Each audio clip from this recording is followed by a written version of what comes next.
Hi all, welcome to our channel turning PSC. അപ്പോൾ നമ്മൾ ഇന്ന് ഡിസ്കസ് ചെയ്യാനായിട്ട് പോകുന്നത് കുറച്ച് കറണ്ട് അഫയേഴ്സ് ആണ്. ഓക്കെ, നമുക്കറിയാമല്ലേ, ഇപ്പോൾ എക്സാമിനെല്ലാം ഇമ്പോർട്ടൻ്റ് ആയ ഒരു ടോപ്പിക്ക് തന്നെയാണ് അല്ലേ, ടോപ്പിക്ക് തന്നെ നമുക്ക് പറയാൻ മാത്രമുള്ള ഒരു കാര്യമാണ് കറണ്ട് അഫെയർ എന്ന് പറയുന്നത്. അപ്പോൾ നമുക്ക് സ്റ്റാർട്ട് ചെയ്യാം. Okay, first point, FIFA football award 2024. അപ്പോൾ നമ്മൾ ഫിഫ ഫുട്ബോൾ അവാർഡ് 2024 കുറിച്ചാണ് പറയുന്നത്. പുരുഷ താരം, മികച്ച പുരുഷ താരം എന്ന് പറയുന്നത് വിനീഷ്യസ് ജൂനിയർ ആണ്.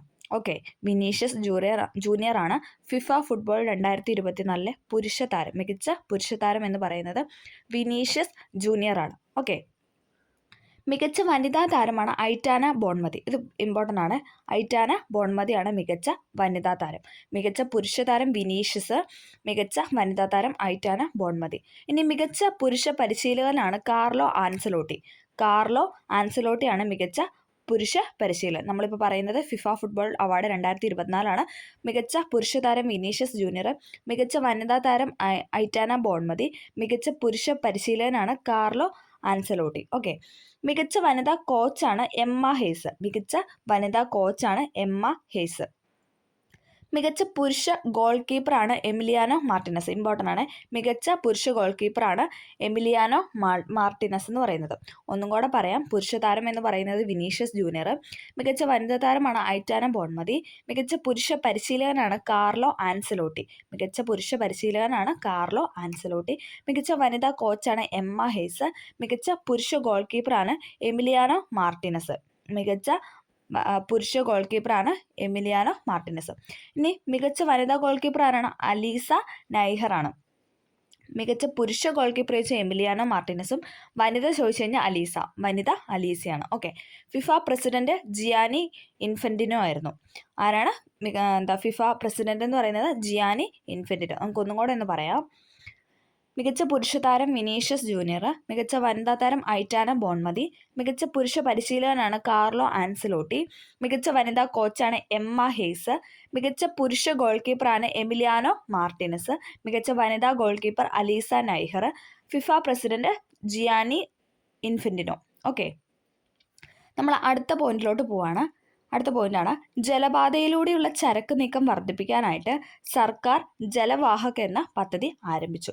അപ്പം ജലപാതയിലൂടെ ചരക്ക് നീക്കം അല്ലേ, ഗുഡ്സൊക്കെ കൊണ്ടുപോകാൻ വേണ്ടിയിട്ട് എന്താണ് സർക്കാർ ഒരു പദ്ധതി ആരംഭിച്ചിട്ടുണ്ട്. അതാണ് ജൽവാഹക് അല്ലേ, ജലത്തിലൂടെ വാഹനം എന്നൊക്കെ ജസ്റ്റ് കണക്ട് ചെയ്ത് ജലവാഹക്. ഓക്കെ, അടുത്ത പോയിന്റ്, കെ ജയകുമാറിന് കേന്ദ്ര സാഹിത്യ അക്കാദമി 2024 പുരസ്കാരം. അപ്പോൾ 2024 കേന്ദ്ര സാഹിത്യ അക്കാദമി പുരസ്കാരം ലഭിച്ചത് ആർക്കാന്ന് ചോദിച്ചാൽ കെ ജയകുമാർ. ഓക്കെ, 2024 കേന്ദ്ര സാഹിത്യ അക്കാദമി അവാർഡ് ലഭിച്ചത് കെ ജയകുമാറിനാണ്. ഓക്കെ, പിങ്കള കേശിനി എന്ന കവിതാ സമാഹാരത്തിനാണ് കേന്ദ്ര സാഹിത്യ അക്കാദമി പുരസ്കാരം ലഭിച്ചത്. അപ്പം കെ ജയകുമാറിന് കേന്ദ്ര സാഹിത്യ അക്കാദമി പുരസ്കാരം 2024 ലഭിക്കാൻ കാരണമായ കവിതാ സമാഹാരമാണ് ഇതെന്ന് പറയുന്നത് പിങ്കള കേശിനി. ഓക്കെ, 1 ലക്ഷം രൂപയും ഫലകവും അടങ്ങുന്നതാണ് കേന്ദ്ര സാഹിത്യ അക്കാദമി പുരസ്കാരം എന്ന് പറയുന്നത്. 1 ലക്ഷം രൂപയും ഫലകവും അടങ്ങുന്നതാണ് കേന്ദ്ര സാഹിത്യ അക്കാദമി പുരസ്കാരം എന്ന് പറയുന്നത്. 2024 ലഭിച്ചത് കെ ജയകുമാറിനാണ്. പിങ്കള കേശിനി എന്ന കവിതാ സമാഹാരത്തിനാണ് ലഭിച്ചത്. അടുത്ത പോയിന്റ്, 2025 ജനുവരി 13 മുതൽ 19 വരെ ന്യൂഡൽഹിയിലെ ഇന്ദിരാഗാന്ധി ഇൻഡോർ സ്റ്റേഡിയത്തിലും നോയിഡ ഇൻഡോർ സ്റ്റേഡിയത്തിലും ഖോഖോ ലോകകപ്പിന് ഇന്ത്യയാണ് ആതിഥേയത്വ രാജ്യം. അതായത് ഒറ്റവാക്കി പറഞ്ഞു കഴിഞ്ഞാൽ 2025 ഖോഖോ ലോകകപ്പിന് വേദിയാകുന്ന രാജ്യമാണ് ഇന്ത്യ എന്ന് പറയുന്നത്. ഖോഖോ ലോകകപ്പ് അല്ലേ, നമ്മൾ ആ സിനിമയൊക്കെ കണ്ടിട്ടുണ്ട് അല്ലേ, ഖോഖോ എന്ന് പറയുന്നത്. ഓക്കെ, അപ്പോൾ അത് വെച്ചിട്ടൊന്ന് ഓർക്കുക, എന്താണ് ഇന്ത്യയാണ് ആതിഥേയത്വ രാജ്യം എന്ന് പറയുന്നത്. 2025 ജനുവരി 13 മുതൽ 19 വരെ ന്യൂഡൽഹിയിലെ ഇന്ദിരാഗാന്ധി ഇൻഡോർ സ്റ്റേഡിയത്തിലും പിന്നെ എവിടെയാണ് നോയിഡ ഇൻഡോർ സ്റ്റേഡിയത്തിലാണ് ഖോഖോ ലോകകപ്പിന് ഇന്ത്യയാണ് ആതിഥേയത്വ രാജ്യം. അപ്പം ഓക്കെ, അടുത്ത പോയിന്റ്, ആന്ധ്രാപ്രദേശിലെ ശ്രീഹരിക്കോട്ടയിലെ സതീഷ് ധവൻ സ്പേസ് സെന്ററിൽ ഗഗൻയാന്റെ ആദ്യ അൺക്രൂഡ് ഫ്ലൈറ്റിനായി മനുഷ്യ rated launch vehicle mark 3 assembly ആരംഭിച്ചു. ആന്ധ്രാപ്രദേശിലെ ശ്രീഹരിക്കോട്ടയിലെ സതീഷ് ധവൻ സ്പേസ് സെന്ററിൽ നിന്ന് ഗഗൻയാന്റെ ആദ്യത്തെ അൺക്രൂഡ് ഫ്ലൈറ്റിനായിട്ട് മനുഷ്യ റേറ്റഡ് ലോഞ്ച് വെഹിക്കിൾ മാർക്ക് 3 അല്ലെ M3 എന്താണ് അസംബ്ലി ആരംഭിച്ചു. ലോഞ്ച് വെഹിക്കിൾ മാർക്ക് 3 LVM3 അല്ലെ, നമുക്കറിയാം LVM3 എന്നൊക്കെ നമ്മൾ കേൾക്കാറുണ്ട് അല്ലേ. LVM3 അഥവാ കെയർ മിഷന്റെ 10ാം വാർഷികത്തോടനുബന്ധിച്ചാണ് പരിപാടി എന്ന് പറയുന്നത്. കെയർ മിഷന്റെ 10ാം വാർഷികത്തോടനുബന്ധിച്ചാണ് ഈ പരിപാടി എന്ന് പറയുന്നത്. അപ്പം എന്താണ് ഒന്നും കൂടെ പറയാം. ആന്ധ്രാപ്രദേശിലെ ശ്രീഹരിക്കോട്ടയിലെ സതീഷ് ധവാൻ സ്പേസ് സെന്ററിൽ ഗഗൻയാന്റെ ആദ്യത്തെ അൺക്രൂഡ് ഫ്ലൈറ്റിനായി മനുഷ്യ rated launch vehicle mark 3 assembly ആരംഭിച്ചു. ഓക്കെ, അടുത്ത പോയിന്റ്, പൂർണ്ണമായും സർക്കാർ മേഖലയിൽ പ്രവർത്തിക്കുന്ന ആദ്യത്തെ പ്ലാസ്റ്റിക് മാലിന്യ സംസ്കരണ പ്ലാന്റ് പത്തനംതിട്ട കുന്നന്താനത്താണ്. ഓക്കെ, എവിടെയാണ്? പൂർണ്ണമായും സർക്കാർ മേഖലയിൽ പ്രവർത്തിക്കുന്ന ആദ്യത്തെ പ്ലാസ്റ്റിക് മാലിന്യ സംസ്കരണ പ്ലാന്റ്. പൂർണ്ണമായും സർക്കാർ മേഖലയിൽ പ്രവർത്തിക്കുന്ന ആദ്യത്തെ പ്ലാസ്റ്റിക് മാലിന്യ സംസ്കരണ പ്ലാന്റ് എവിടെയാണ്? പത്തനംതിട്ടയിലാണ് അല്ലേ? പത്തനംതിട്ടയിലെ കുന്നന്താനത്താണ്. ഓക്കെ, കുന്നന്താനത്ത്. ഓക്കെ, അടുത്തത് SBIയുടെ പുതിയ മാനേജിംഗ് ഡയറക്ടറായി നിയമിതനാകുന്നതാണ് രാമമോഹൻ റാവു അമര. രാമമോഹൻ റാവു അമരയാണ് SBIയുടെ പുതിയ managing director. Okay, Ramamohan Rao അമരയാണ് SBIയുടെ പുതിയ മാനേജിംഗ് ഡയറക്ടർ. അടുത്ത പോയിന്റ്, ഇന്ത്യയും ഫ്രാൻസും പാരീസിലെ ലൂവ്രയുടെ മാതൃകയിൽ പുതിയ ദേശീയ മ്യൂസിയം വികസിപ്പിക്കുന്നതിനുള്ള ധാരണാപത്രത്തിൽ ഒപ്പുവെച്ചു. യുഗയുഗീൻ ഭാരത് മ്യൂസിയം ന്യൂഡൽഹിയിലാണ്. ഓക്കെ, പേരാണ് യുഗയുഗീൻ ഭാരത് മ്യൂസിയം. പൂർത്തിയാകുമ്പോൾ ലോകത്തിലെ ഏറ്റവും വലിയ മ്യൂസിയം ആയിരിക്കും എന്ന് പറഞ്ഞാൽ യുഗയുഗീൻ ഭാരത് മ്യൂസിയം. അത് ആരൊക്കെ തമ്മിലാണെന്ന് ചോദിച്ചാൽ എന്താണ്? ഇന്ത്യയും ഫ്രാൻസും പാരീസിലെ ലൂവ്രയുടെ മാതൃകയിൽ വികസിപ്പിക്കുന്നതിനുള്ള പുതിയ മ്യൂസിയമാണ്, ദേശീയ മ്യൂസിയമാണ്. ഏതൊക്കെ രാജ്യമാണെന്ന് ചോദിച്ചാൽ ഇന്ത്യയും ഫ്രാൻസുമാണ്.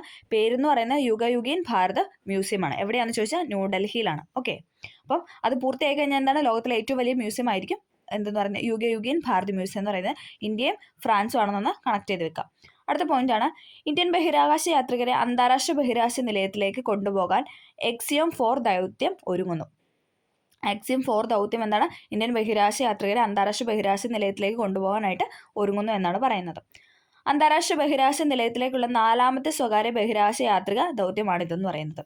ഓക്കെ, അന്താരാഷ്ട്ര ബഹിരാകാശ നിലയത്തിലേക്കുള്ള 4ാമത്തെ സ്വകാര്യ ബഹിരാകാശ യാത്രികയാണ് ഇതെന്ന് പറയുന്നത്. ദൗത്യത്തിന്റെ ദൈർഘ്യമെന്ന് പറയുന്നത് 14 ദിവസമാണ്. വിക്ഷേപണ സ്ഥലമാണ് ഫ്ലോറിഡയിലെ കെന്നഡി സ്പേസ് സെന്ററാണ്. ഫ്ലോറിഡയിലെ കെന്നഡി സ്പേസ് സെന്ററാണ് വിക്ഷേപണ സ്ഥലം എന്ന് പറയുന്നത്. വിക്ഷേപണ വാഹനമാണ് സ്പേസ് എക്സിന്റെ ഫാൽക്കൺ 9 റോക്കറ്റ്. സ്പേസ് എക്സിന്റെ ഫാൽക്കൺ 9 റോക്കറ്റാണ് വിക്ഷേപണ വാഹനം. നാസയുടെ സഹകരണത്തോടെയാണ് ഈ ദൗത്യം നടപ്പിലാക്കുന്നത് അഥവാ സംഘടിപ്പിക്കുന്നത്. ഓക്കെ, അപ്പോൾ നമ്മൾ പറഞ്ഞ എന്താണ്? ഇന്ത്യൻ ബഹിരാകാശ യാത്രികരെ അന്താരാഷ്ട്ര ബഹിരാകാശ നിലയത്തിലേക്ക് കൊണ്ടുപോകാൻ AXIOM 4 എന്നുള്ള ദൗത്യം ഒരുങ്ങുകയാണെന്നാണ് പറയുന്നത്. ദൈർഘ്യം എന്ന് പറയുന്നത് 14 ദിവസം. ഫ്ലോറിഡയിലെ കെന്നഡി സ്പേസ് സെന്ററാണ് വിക്ഷേപണ സ്ഥലം. സ്പേസ് എക്സിന്റെ ഫാൽക്കൺ 9 റോക്കറ്റാണ് വിക്ഷേപണ വാഹനം. നാസയുടെ സഹകരണത്തോടെയാണ് ഈ ദൗത്യം സംഘടിപ്പിക്കുന്നത്. ഓക്കെ, അടുത്ത പോയിന്റ്, നിയമസഭാ സാഹിത്യ പുരസ്കാരത്തിന് പ്രശസ്ത സാഹിത്യകാരൻ M. മുകുന്ദനാണ് ലഭിച്ചത്. നിയമസഭാ സാഹിത്യ പുരസ്കാരം ലഭിച്ചത് ആർക്കാണ്? പ്രശസ്ത സാഹിത്യകാരനായ M. മുകുന്ദനാണ്. കലാസാഹിത്യ സാംസ്കാരിക മേഖലകളിലെ സമഗ്ര സംഭാവന കണക്കിലെടുത്താണ് പുരസ്കാരത്തിനായി തിരഞ്ഞെടുത്തതെന്ന് സ്പീക്കർ AM ഷംസീർ അറിയിച്ചു. അപ്പോൾ അതിനകത്തൊരു പോയിന്റ് ഇല്ല, നമ്മുടെ സ്പീക്കറിനായിരുന്നു പറയുന്നത് AM ഷംസീർ. ഓക്കെ, അപ്പം നിയമസഭാ സാഹിത്യ പുരസ്കാരം ലഭിച്ച വ്യക്തിയാണ് ആരെന്ന് പറയുന്നത്? പ്രശസ്ത സാഹിത്യകാരനായ M. മുകുന്ദൻ. ഓക്കെ, അടുത്ത point, Kerala institutional ranking framework 2024 ranking പ്രഖ്യാപിച്ചു. യൂണിവേഴ്സിറ്റികളിൽ ഏറ്റവും ഉയർന്ന ബഹുമതി നേടിയത് കുസാറ്റാണ്. കുസാറ്റാണ് യൂണിവേഴ്സിറ്റികളിൽ ഏറ്റവും ഉയർന്ന ബഹുമതി നേടിയത്. എന്താണ് ഒന്നുകൂടെ പറയാം? Kerala institutional ranking framework 2024 ranking പ്രകാരം യൂണിവേഴ്സിറ്റികളിൽ 1ാമത് ലഭിച്ചത് ആർക്കാണ്? കുസാറ്റിനാണ്. മികച്ച എഞ്ചിനീയറിംഗ് കോളേജ് ചോദിക്കുകയാണെങ്കിൽ തിരുവനന്തപുരം എഞ്ചിനീയറിംഗ് കോളേജാണ്. മികച്ച ആർട്സ് ആൻഡ് സയൻസ് കോളേജാണ് തിരുവനന്തപുരം യൂണിവേഴ്സിറ്റി കോളേജാണ്. ഒന്നും കൂടെ പറയാം, യൂണിവേഴ്സിറ്റികളിൽ 1ാമത് കുസാറ്റ്, എഞ്ചിനീയറിംഗ് കോളേജിലാണ് Thiruvananthapuram engineering college, arts and science കോളേജാണ് തിരുവനന്തപുരം യൂണിവേഴ്സിറ്റി കോളേജ്. ഇത് 3മാണ് ലഭിച്ചതെന്ന് പറഞ്ഞാൽ. രാജ്യത്ത് ആദ്യമായാണ് ഒരു സംസ്ഥാന സർക്കാർ ഉന്നത വിദ്യാഭ്യാസ സ്ഥാപനങ്ങൾക്ക് റാങ്കിങ് നൽകുന്നത്. രാജ്യത്ത് ആദ്യമായിട്ടാണ് ഒരു സംസ്ഥാന സർക്കാർ ഉന്നത വിദ്യാഭ്യാസ സ്ഥാപനങ്ങൾക്ക് റാങ്കിങ് നൽകുന്നത്. നമ്മുടെ ഉന്നത വിദ്യാഭ്യാസ മന്ത്രിയാണ് R. ബിന്ദു അല്ലേ? ഉന്നത വിദ്യാഭ്യാസ മന്ത്രിയാണ് R. ബിന്ദു. ഒന്നും കൂടെ പറയാം, കേരള ഇൻസ്റ്റിറ്റ്യൂഷൻ റാങ്കിംഗ് ഫ്രെയിംവർക്ക് ആദ്യമായിട്ടാണ് അങ്ങനെ ഒരു സ്റ്റേറ്റിൽ പ്രഖ്യാപിക്കുന്നത്. അത് നമ്മുടെ 2024 കേരളത്തിൽ പ്രഖ്യാപിച്ചു.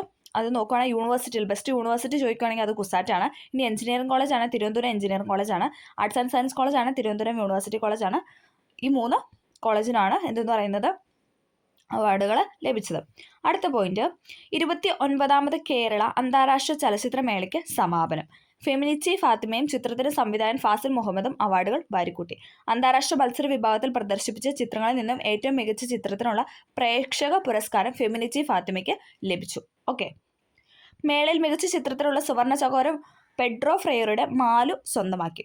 മാലു എന്ന സിനിമയാണ് സ്വന്തമാക്കിയത്. ഓക്കെ, അത് അത്ര ഇമ്പോർട്ടൻ്റ് അല്ല, എന്നാലും ഒന്ന് പറഞ്ഞു വെച്ചത് മാത്രം. 29ാം കേരള അന്താരാഷ്ട്ര ചലച്ചിത്രമേളയ്ക്ക് സമാപനം. ഏതാണ്? അന്താരാഷ്ട്ര മത്സര വിഭാഗത്തിൽ പ്രദർശിപ്പിച്ച ചിത്രങ്ങളിൽ നിന്നും ഏറ്റവും മികച്ച ചിത്രത്തിനുള്ള പ്രേക്ഷക പുരസ്കാരം ലഭിച്ചത് ഫെമിനിച്ചി ഫാത്തിമയ്ക്കാണ്. പിന്നെ എന്താണ്? മേളയിൽ മികച്ച ചിത്രത്തിലുള്ള സുവർണ ചകോരം ഫെഡ്രോ ഫ്രിയറുടെ മാലു സ്വന്തമാക്കി. അടുത്തത്, ഫിഫ റാങ്കിങ്ങിൽ ഇന്ത്യ 126ാം സ്ഥാനത്ത്. എന്താണ്? ഫിഫ റാങ്കിങ്ങിൽ ഇന്ത്യ 126ാം സ്ഥാനത്ത്. ചെറിയൊരു അക്ഷര മിസ്റ്റേക്ക് ഉണ്ട്, സ്ഥാനത്ത് നിന്നാണ്. ഓക്കെ. ഫിഫ റാങ്കിങ്ങിൽ ഇന്ത്യ 126 സ്ഥാനത്ത്. സംസ്ഥാനത്തെ മികച്ച കായിക താരത്തിനുള്ള ഈ വർഷത്തെ ജിമ്മി ജോർജ് ഫൗണ്ടേഷൻ പുരസ്കാരം ട്രിപ്പിൾ ജമ്പ് താരവും ഒളിമ്പ്യനുമായ അബ്ദുള്ള അബൂബക്കറിന് സമ്മാനിച്ചു. എന്താണ്? ഫിഫ റാങ്കിങ്ങിൽ ഇന്ത്യ 126 സ്ഥാനത്താണ്. 126 126 സ്ഥാനത്താണ്. സംസ്ഥാനത്തെ മികച്ച കായിക താരത്തിനുള്ള ഈ വർഷത്തെ ജിമ്മി ജോർജ് ഫൗണ്ടേഷൻ പുരസ്കാരം, അതായത് അതിൻ്റെ ആ ഒരു പുരസ്കാര തുക എന്ന് പറയുന്നത് 1 ലക്ഷം രൂപയാണ്. സംസ്ഥാനത്തെ മികച്ച കായിക താരത്തിനുള്ള ജിമ്മി ജോർജ് ഫൗണ്ടേഷൻ പുരസ്കാരത്തിൻ്റെ തുക എന്ന് പറഞ്ഞാൽ 1 ലക്ഷം രൂപയാണ്. അത് ലഭിച്ചത് ആർക്കാണ്? ട്രിപ്പിൾ ജമ്പ് താരവും ഒളിമ്പ്യനുമായ അബ്ദുള്ള അബൂബക്കറിനാണ്. ഓക്കെ, അബ്ദുള്ള അബൂബക്കർ. അടുത്ത പോയിന്റ്, വിയപുരം ചുണ്ടന് പ്രസിഡൻസ് ട്രോഫി. ആവേശകരമായ കൊല്ലം വള്ളങ്ങളിൽ കാരിച്ചാൽ ചുണ്ടന് 16ാമത് DBL കിരീടമാണ് ലഭിച്ചത്. ഓക്കെ, വിയപുരം ചുണ്ടന് പ്രസിഡൻസ് ട്രോഫിയാണ്. ആവേശകരമായ കൊല്ലം വള്ളങ്ങളിൽ കാരിച്ചാൽ ചുണ്ടന് 16ാമത് DBL കിരീടം. അടുത്ത ക്വസ്റ്റ്യൻ, ദക്ഷിണേന്ത്യയിലെ ഏറ്റവും മികച്ച ചാനലൈസിംഗ് ഏജൻസികളെ ദേശീയ അംഗീകാരം തുടർച്ചയായ 2ാം വർഷവും ലഭിച്ച് കേരള സംസ്ഥാന വനിതാ വികസന കോർപ്പറേഷൻ. ദക്ഷിണേന്ത്യയിലെ ഏറ്റവും മികച്ച ചാനലൈസിംഗ് ഏജൻസികളെ ദേശീയ അംഗീകാരം തുടർച്ചയായിട്ട് 2ാം വർഷവും ലഭിച്ചത് ഏതാണ്? കേരള സംസ്ഥാന വനിതാ വികസന കോർപ്പറേഷനാണ്. ഓക്കെ. ചരക്ക് സേവന നികുതി കൗൺസിൽ യോഗം ഇലക്ട്രിക് വാഹനങ്ങൾ ഉൾപ്പെടെ ഉപയോഗിച്ച് ചെറു കാറുകളുടെ GST നിരക്ക് എന്താണ്? ഇത് നമുക്ക് ചോദിക്കാനൊരു ചാൻസ് ഉണ്ട്. കാരണം ശതമാനത്തിൽ മാറ്റം വരുത്തിയിട്ടുണ്ട്. 12ൽ നിന്ന് നേരെ 18% ഉയർത്താനായിട്ട് അനുമതി ലഭിച്ചു. അപ്പം തന്നെ അതൊരു സ്റ്റേറ്റ്മെൻറ്റ് രൂപേണ ഇനി ചോദിക്കാനുള്ള ചാൻസ് ഉണ്ട്. ഓക്കെ. ചരക്ക് സേവന നികുതി അഥവാ GST കൗൺസിൽ യോഗം ഇലക്ട്രിക് വാഹനങ്ങൾ ഉൾപ്പെടെ ഉപയോഗിച്ച് ചെറു കാറുകളുടെ GST നിരക്ക് 12%. നമ്മളോട് ചോദിക്കാം 12%ൽ നിന്ന് എത്ര നിരക്കാണ് കൂട്ടിയതല്ലേ കുറച്ചതെന്ന് ചോദിച്ചാൽ നമുക്ക് ആ ഓപ്ഷൻ സെലക്ട് ചെയ്യാനായിട്ട് പറ്റണം. അതാണ് 18% എന്ന് പറയുന്നത്. ചരക്ക് സേവന നികുതി GST കൗൺസിൽ യോഗം ഇലക്ട്രിക് വാഹനങ്ങൾ ഉൾപ്പെടെ ഉപയോഗിച്ച ചെറു കാറുകളുടെ GST നിരക്ക് 12%ൽ നിന്ന് 18% ഉയർത്തി. ഓക്കെ. മസാലി ഗുജറാത്ത് ഇന്ത്യയിലെ ആദ്യത്തെ അതിർത്തി സൗരോർജ്ജ ഗ്രാമം. ചോദിക്കാൻ ചാൻസ് ഉണ്ട്. ഇന്ത്യയിലെ ആദ്യത്തെ അതിർത്തി സൗരോർജ്ജ ഗ്രാമമാണ് മസാലി. അതെവിടെയാണെന്ന് ചോദിച്ചാൽ ഗുജറാത്തിലാണ്. ഓക്കെ. ഇന്ത്യയിലെ ആദ്യത്തെ അതിർത്തി സൗരോർജ്ജ ഗ്രാമമാണ് മസാലി, ഗുജറാത്തിലാണ്. എറണാകുളം വൈറ്റില സ്വദേശിയായ മേഘ ആന്റണി 2024 മിസ് കേരളയായി തിരഞ്ഞെടുക്കപ്പെട്ടു. എറണാകുളം വൈറ്റില സ്വദേശിയായ മേഘ ആന്റണിയാണ് 2024 മിസ് കേരളയായിട്ട് തിരഞ്ഞെടുക്കപ്പെട്ടത്. എറണാകുളം വൈറ്റില സ്വദേശിയായ മേഘ ആന്റണി. അപ്പോൾ മേഘ ആന്റണി എവിടെ നിന്നുള്ള വ്യക്തിയാണെന്ന് ചോദിച്ചാൽ വൈറ്റില, എറണാകുളം വൈറ്റിലക്കാരിയാണ്. 2024 മിസ് കേരളയായിട്ട് തിരഞ്ഞെടുക്കപ്പെട്ടു. ഓക്കെ. ഇന്ത്യയിലെ ആദ്യത്തെ അതിർത്തി സൗരോർജ്ജ ഗ്രാമം വരുന്നതെന്ന് പറഞ്ഞാൽ മസാലി, ഗുജറാത്ത്. എറണാകുളം വൈറ്റില സ്വദേശിയായ മേഘ ആന്റണിയാണ് 2024 മിസ് കേരളയായിട്ട് തിരഞ്ഞെടുക്കപ്പെട്ടത്. അടുത്ത പോയിന്റ്, നാഷണൽ പെൻഷൻ സിസ്റ്റത്തിന് NPS നാഷണൽ പെൻഷൻ സിസ്റ്റത്തിന് കീഴിലുള്ള ഇന്ത്യൻ പ്രായപൂർത്തിയാകാത്തവർക്കുള്ള പെൻഷൻ പദ്ധതിയാണ് NPS വാത്സല്യ. പ്രായപൂർത്തിയാകാത്തവർക്കുള്ള പെൻഷൻ പദ്ധതിയാണ് NPS നാഷണൽ പെൻഷൻ സിസ്റ്റം വാത്സല്യ എന്ന് പറയുന്നത്. അതെന്താണ്? ചെറുപ്പം മുതലേ റിട്ടയർമെൻറ്റിനായി പണം സമ്പാദിക്കാൻ കുട്ടികളെ പ്രോത്സാഹിപ്പിക്കുകയും പെൻഷൻ ലഭിക്കുന്ന ഒരു സമൂഹം സൃഷ്ടിക്കുകയും ചെയ്യുക എന്നതാണ് NPS വാത്സല്യയുടെ ലക്ഷ്യമെന്ന് പറയുന്നത്. ചെറുപ്പം മുതലേ റിട്ടയർമെൻറ്റിനായി പണം സമ്പാദിക്കാൻ കുട്ടികളെ പ്രോത്സാഹിപ്പിക്കുകയും പെൻഷൻ ലഭിക്കുന്ന ഒരു സമൂഹം സൃഷ്ടിക്കുകയും ചെയ്യുക എന്നതാണ് ഈ പദ്ധതിയുടെ ലക്ഷ്യം. NPS വാത്സല്യയുടെ ലക്ഷ്യമെന്ന് പറയുന്നത് പ്രായപൂർത്തിയാകാത്തവർക്കുള്ള പെൻഷൻ പദ്ധതിയാണെന്ന് കൂടി ഓർത്തു വയ്ക്കുക. യോഗ്യത എന്ന് പറയുന്നത് എന്താണ്? നമുക്കറിയാം, പ്രായപൂർത്തി ആയില്ല എന്ന് പറയുമ്പോൾ തന്നെ അറിയാം 18 വയസ്സിന് താഴെയുള്ള എല്ലാ ഇന്ത്യൻ പൗരന്മാർക്കുമാണ് ഈ പദ്ധതിയിൽ പ്രകാരം ചേരാൻ കഴിയുള്ളൂ. ഓക്കെ. 18 വയസ്സിന് താഴെയുള്ള എല്ലാ ഇന്ത്യൻ പൗരന്മാരും. ഓക്കെ. അടുത്ത പോയിന്റ്, പട്ടികജാതി വർഗ വികസന കോർപ്പറേഷൻ ചെയർമാനായിട്ട് KK ഷാജുവിനെ നിയമിച്ചു എന്നതാണ് പോയിന്റ്. പട്ടികജാതി പട്ടികവർഗ വികസന കോർപ്പറേഷൻ ചെയർമാനായിട്ട് KK ഷാജുവിനെ നിയമിച്ചു. ചോദിക്കാൻ ചാൻസ് ഉണ്ട്. KK ഷാജുവിനെ നിയമിച്ചു. അടുത്ത പോയിന്റ്, സ്ത്രീകൾക്ക് സ്വന്തം താമസ സ്ഥലത്തു നിന്ന് തന്നെ ഓൺലൈനായിട്ട് കൗൺസിലിംഗ്, നിയമസഹായം, പോലീസ് സഹായം എന്നിവ യഥാസമയം ലഭ്യമാക്കുക എന്ന ലക്ഷ്യത്തോടെയാണ് കാതോർത്ത എന്ന പദ്ധതി രൂപീകരിച്ചിരിക്കുന്നത്. അപ്പം നമ്മൾ കാതോർത്ത എന്ന പദ്ധതിനെ കുറിച്ചാണ് പറയുന്നത് അല്ലേ. നമുക്കറിയാം എല്ലാ എക്സാമിലും എന്താണ് നമുക്കൊരു പദ്ധതി അല്ലെ, 2 തൊട്ട് 3 വരെ ചോദിക്കാറുണ്ടല്ലേ, പദ്ധതികൾ ചോദിക്കാറുണ്ട്. അപ്പോൾ അതിൽ ലേറ്റസ്റ്റ് ആയിട്ട് നിൽക്കുന്നതൊക്കെ കൂടുതലും നോക്കുക, അതോടൊപ്പം റിപ്പീറ്റ് ചെയ്തതും നോക്കുക. പിന്നെ കൂടുതലും കേരളത്തിലെ പഠിക്കാനായിട്ട് ശ്രമിക്കുക. ഓക്കെ. സ്ത്രീകൾക്ക് സ്വന്തം താമസ സ്ഥലത്ത് നിന്ന് തന്നെ ഓൺലൈനായി കൗൺസിലിംഗ്, നിയമസഹായം, പോലീസ് സഹായം എന്നിവ യഥാസമയം ലഭ്യമാക്കുക എന്ന ലക്ഷ്യത്തോടെയാണ് കാതോർത്ത എന്ന പദ്ധതി രൂപീകരിച്ചിരിക്കുന്നത്. ഓക്കെ. അടുത്ത നമ്മളൊരു ബാക്ടീരിയനെ കുറിച്ചാണ് പറയുന്നത്. മാംസം ഭക്ഷിക്കുന്ന ബാക്ടീരിയയാണ് ബുറുലി അൾസർ എന്ന് പറയുന്നത്. ഓസ്ട്രേലിയയിൽ പടരുന്നു. ഇപ്പം നിലവിൽ ഓസ്ട്രേലിയയിൽ ആ ഒരു ബാക്ടീരിയ പടരുന്നു എന്നാണ് പറയുന്നത്. മാംസം ഭക്ഷിക്കുന്ന ബാക്ടീരിയയാണ് ബുറുലി അൾസർ. ബാക്ടീരിയയാണ് ബുറുലി എന്ന് നോക്കുക. ബാ വെച്ചിട്ട് കണക്ട് ചെയ്യുക. ബാക്ടീരിയയാണ് ബുറുലി അൾസർ എന്ന് പറയുന്നത്. അത് മാംസമാണ് ഭക്ഷിക്കുന്നത്. മൃദുവായ ടിഷ്യൂവിനെ നശിപ്പിക്കുകയും ഗുരുതരമായ രൂപഭേദം വരുത്തുകയും ചെയ്യുന്ന ഒരു ബാക്ടീരിയൽ ചർമ്മ അണുബാധയാണ് ബുറുലി അൾസർ എന്ന് പറയുന്നത്. എന്താണ്? മൃദുവായ ടിഷ്യൂവിനെ നശിപ്പിക്കുകയും അതോടൊപ്പം ഗുരുതരമായ രൂപഭേദം വരുത്തുകയും ചെയ്യുന്ന ഒരു ബാക്ടീരിയൽ ചർമ്മ അണുബാധയാണ് ബുറുലി അൾസർ. അത് എവിടെയാണെന്ന് ചോദിച്ചാൽ ഇപ്പം നിലവിൽ ഓസ്ട്രേലിയയിലാണ് പടർന്നുകൊണ്ടിരിക്കുന്നത്. ഓക്കെ, ലാസ്റ്റ് പോയിന്റ്, ദേശീയ മനുഷ്യാവകാശ കമ്മീഷൻ ചെയർപേഴ്സണായി ജസ്റ്റിസ് വി രാമസുബ്രഹ്മണ്യനെ രാഷ്ട്രപതി നിയമിച്ചു എന്നാണ് പറയുന്നത്. അപ്പോൾ എന്താണ് ഇപ്പം നിലവിലെ ദേശീയ മനുഷ്യാവകാശ കമ്മീഷൻ ചെയർമാനാണ് ആരെന്ന് പറയുന്നത്? വി രാമസുബ്രഹ്മണ്യൻ അല്ലേ. അരുൺകുമാർ മിസ്റ്ററൊക്കെ മാറിയല്ലേ. ഇതൊക്കെ ഇപ്പം എപ്പോഴും റിപ്പീറ്റ് ചെയ്ത് ചോദിച്ചുകൊണ്ടിരുന്ന ക്വസ്റ്റ്യൻ ആയിരുന്നു. അപ്പോൾ ചിലപ്പോൾ ഇനി ചോദിക്കാൻ പോകുന്നത് ഇദ്ദേഹത്തിനെ പറ്റിയായിരിക്കും. ഓക്കെ, അപ്പം ദേശീയ മനുഷ്യാവകാശ കമ്മീഷൻ ചെയർമാനാണ് ഇപ്പം നിലവിൽ ആരാണെന്ന് ചോദിച്ചാൽ ആരാണ്? വി രാമസുബ്രഹ്മണ്യൻ. ഓക്കെ, വി രാമസുബ്രഹ്മണ്യനാണ് ദേശീയ മനുഷ്യാവകാശ കമ്മീഷൻ ചെയർപേഴ്സൺ എന്ന് പറയുന്നത്. ഓക്കെ, നിലവിലെ ദേശീയ മനുഷ്യാവകാശ കമ്മീഷൻ ചെയർപേഴ്സൺ ആണ് വി രാമസുബ്രഹ്മണ്യൻ. ഓക്കെ, അപ്പം നമ്മൾ ഇന്ന് ഇത്രയും കറണ്ട് അഫെയർ ആണ് പറയുന്നത്. വളരെ കുറച്ച് പോയിന്റ്സേ ഉള്ളൂ.